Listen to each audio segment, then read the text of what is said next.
धाराशिव जिल्ह्यामध्ये सध्या मोठ्या प्रमाणामध्ये पाऊस सुरू आहे। 2 सप्टेंबरला आपल्याकडे अतिवृष्टी झाली। जवळजवळ 15 ते 16 मंडळामध्ये आपल्याकडे अतिवृष्टी झालेली आहे आणि सोयाबीन पिकामध्ये आता सध्या पाणी साठल्यामुळे नुकसान झालेलं आहे। त्यामुळे शेतकरी बांधव सध्या पीक विमा कंपनीला पूर्वसूचना देत आहेत।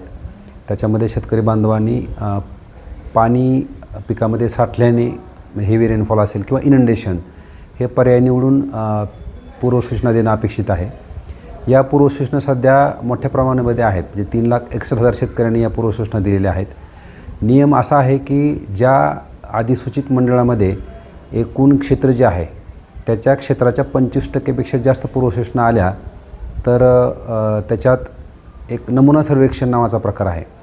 जर हे पूर्वसूचना 25%च्या आत असतील तर प्रत्येक शेतकऱ्याचा पंचनामा होईल।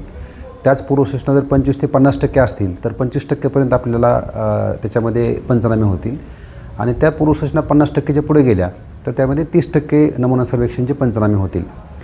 सध्या धाराशिव जिल्ह्यामध्ये पंचनामे सुरू आहेत आणि बऱ्याच शेतकऱ्यांमध्ये शंका आहे की आपल्याकडे पंचनाम्याला लोक आलेले नाहीत पूर्वसूचना देऊनसुद्धा।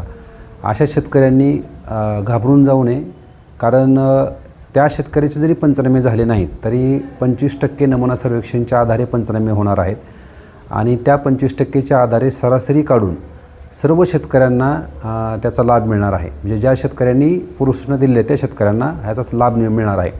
त्यामुळं शेतकऱ्यांनी कोणताही गैरसमज न करता ज्या शेतकऱ्यांची 25%मध्ये निवड झालेली आहे अशा शेतकऱ्याचे पंचनामे सध्या चालू आहेत आणि त्या पंचनाम्याच्या आधारे सर्व शेतकऱ्यांना ज्यांनी तक्रार केलेली आहे त्या सर्व शेतकऱ्यांना विमा कंपनीकडून जी नुकसान भरपाई आहे त्या प्रमाणात ती नुकसान भरपाई मिळणार आहे।